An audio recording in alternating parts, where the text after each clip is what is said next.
At the start of the movie, we see an advertisement for tonight's Mega Ball jackpot, which is a whopping $156 million. Somewhere in town, we see a drug dealer named Sterling selling some stuff to a young man, but the boy doesn't have enough money, so Sterling demands his stuff back. But then all of a sudden, another man punches him from behind, and the two run away with the drugs. Sterling chases after them and then points his gun at them, but the boys disregard his threat and drive away, leaving Sterling enraged. The scene then cuts to a convenience store where an officer enters to use the restroom. The owner, Amir, points him in the right direction without thinking much.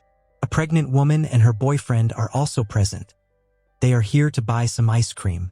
Shortly after, a wealthy-looking man and Sterling enter the store at the same time. While the man goes to buy some lottery tickets, the drug dealer heads to grab a drink.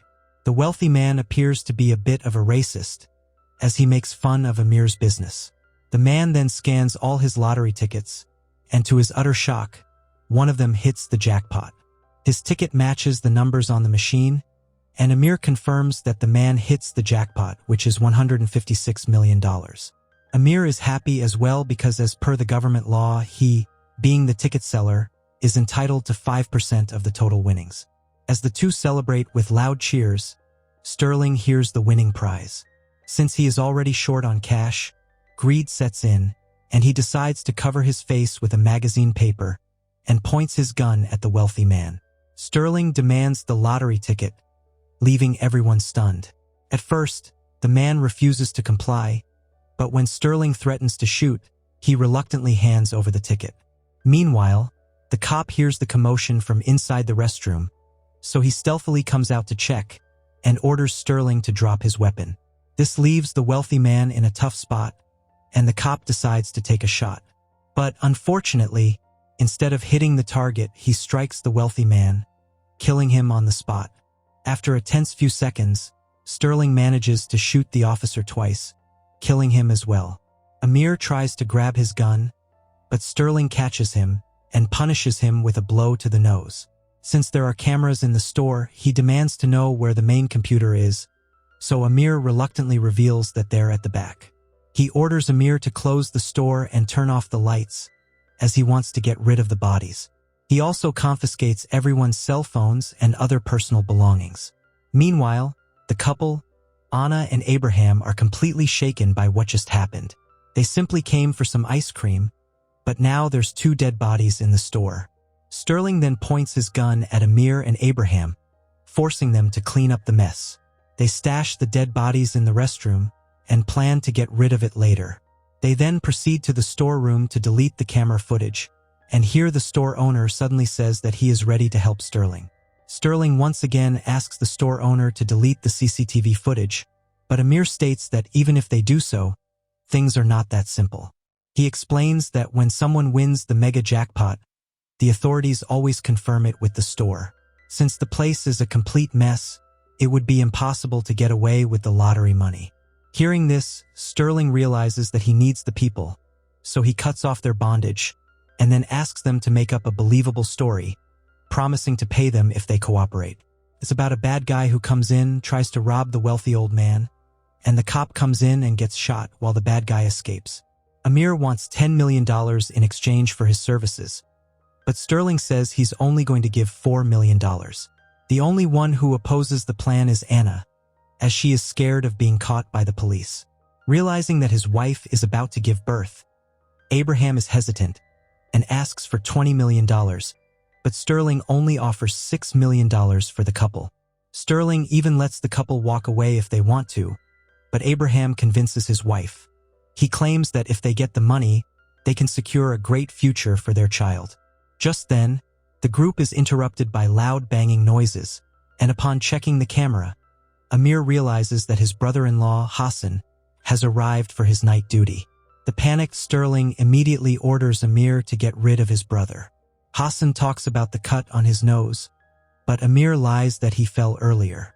The brother then gets into the store, and Amir claims that they're closed for the night, but a security guard suddenly enters the store for some cigarettes. Amir nervously gets him one, and the guard accidentally strikes one of the bullet shells on the ground. He recognizes the sound and looks for it, but doesn't find it anywhere, so he decides to leave. After the security leaves, Amir persuades his brother to go home, saying he needs some alone time. He is now relieved that he has taken care of his brother-in-law, but just when one problem seems to be averted, another one arises. The two men who just came in noticed the dead man's luxury car outside. If it's not taken care of urgently, people will start suspecting that it has been stolen. Anna asserts that they will have to change their story, which is that nothing happened here. But they have to get rid of the car and the bodies immediately. They then head to the restroom, where the cheeky drug dealer suggests they incinerate the bodies with acid, but the others think it's not such a good idea. Sterling checks the rich man's pockets for his phone. When he finds it, Anna goes through it to learn about his preferences. She soon finds out that the rich man goes on regular trips, and that he has no family members. And so, she plans to book a trip for him to the Virgin Islands for a month. She will also set up an out-of-office reply and text his secretary about the same. No one will ever suspect his disappearance in a month. The group then leaves the room to discuss where to dispose of the bodies. After a while, a fly sits on the cop's face, and then this happens. The cop suddenly comes back to life, and it turns out that he had only passed out due to the trauma and wounds to his shoulder. He also sees the rich man's body next to him, which makes him feel guilty. Just then, Abraham and Amir enter the room to get rid of the rich man's body, and the cop, who is named Cody, barely manages to play dead. After the guys are gone, he grabs his phone to call for help. But instead of contacting his fellow officers, he opts for his dad, Captain Dick, who is currently having a few beers with his friends. It turns out Cody has also heard about the $156 million jackpot, and instead of admitting his mistake, he tells his dad that someone shot the winner and took the ticket. Dick and his friends are Army veterans who are also struggling financially, so he wants them to come here, rescue him, and take the lottery ticket. On the other hand, the group loads the rich man's body in his own car, and Abraham is tasked with disposing of it near the sea. The scared guy wants Anna to come with him, but Sterling asserts that she is needed here. When the guys get into an argument, Anna herself steps forward and urges her boyfriend to go alone. She promises that she will take care of herself. Before departing, Sterling tapes an on-call phone to Abraham's car, so that he can hear him all the time. After a few minutes of driving, Abraham reaches a junction where a local train passes through. This creates a lot of noise, so Sterling isn't able to hear him from the other end. Abraham then gets out of the vehicle, calling for help. Although he wants the money for his family, he is also scared for Anna's well-being. Unfortunately, this turns out to be a bad idea as the security suspects him of stealing the vehicle. Abraham tries to explain his predicament, but the security sprays him with pepper spray. The two get into a tussle, during which the security accidentally lands on his head, killing him on the spot. Since there is no one around, Abraham quickly loads his body in the trunk and sets off. Now, instead of one corpse, he has two to take care of. Meanwhile, Dick and friends arrive outside the store, completely loaded. They have brought guns, snipers, walkie-talkies, and all other equipment that an Army veteran generally uses during war. Through the sniper, they check the surroundings and keep a close eye on Sterling. As all this is happening, Cody is still inside the restroom, slowly bleeding away. After deleting all the CCTV footage, Amir is tired of waiting. He knows that Sterling will betray them as soon as everything is cleared, so he grabs a hammer to finish him off right now. Anna warns him against doing it, but Amir remains resolute in his decision. At the same time, the sniper monitors Sterling from outside and then takes a shot at Sterling, but he misses by centimeters. Soon, the other Army veterans burst in through the door, and Amir is the first one to be gunned down, while Cody is rescued. Sterling tries to escape through the front door, but he is eventually shot and killed by the sniper. Abraham hears the sound of gunshots through his phone, and he keeps asking if everything is all right, but no one replies to him. Meanwhile, Dick checks every nook and corner of the store to see if there are any other people. He finds Anna in a room, but she is lying motionless on the ground, with a polythene over her face, pretending to be dead. But Dick, who is an Army veteran, is not going to leave her so easily. He steps on her fingers and crushes them brutally to get a reaction from her. But Anna manages to stay still. Dick then proceeds to step on her pregnant belly, but before he can do so, Abraham talks over the phone. This makes the army veteran realize that there's one more guy in the mix, so he goes to the other rooms to check. But then, out of nowhere, Anna arrives out of the blue and drives an axe into his head. She strikes him multiple times until he stops breathing. On the other hand, Abraham finally gets rid of the vehicle by loading it into a yacht. He then hurries to the store on foot to save his girlfriend.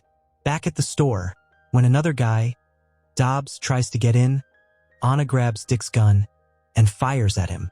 She talks on his walkie-talkie and warns them to stay away, or else she'll burn the ticket. When asked where she got the radio, she reveals that she took it from Dick's dead body. The remaining two veterans then gather in their vehicle, and Cody, who has lost a lot of blood, requests to be taken to the hospital, but Captain Rutledge suggests they wait. He also doesn't disclose that his father has already been killed. Here Dobbs is starting to have doubts about the mission, but Rutledge is adamant on getting the lottery ticket. Shortly after, Abraham arrives at the store's door, unaware of everything that has transpired. When the army veterans notice him, they quickly incapacitate him and take him to their vehicle.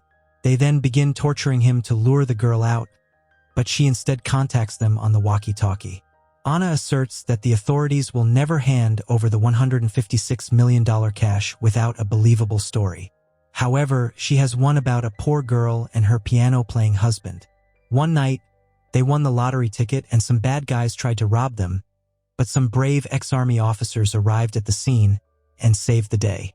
With this story, Anna promises to share half the money with them if they let her and Abraham go.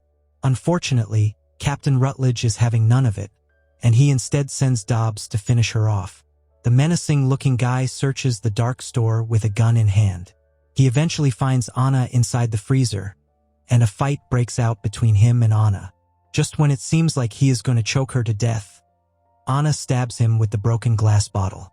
This causes a large wound in his neck, and he ultimately passes away. Now that the pregnant woman has fought two army veterans, she is left bruised and battered. With the last ounce of her strength, she lights a match and turns on the fire sprinklers, hoping it can alert the cops. Outside, when Dobbs takes too long to return, Captain Rutledge decides to take matters into his own hands. He forces Abraham out of the vehicle and heads inside the store. Meanwhile, a bloodied Anna crawls to the front door to take the lottery ticket from Sterling.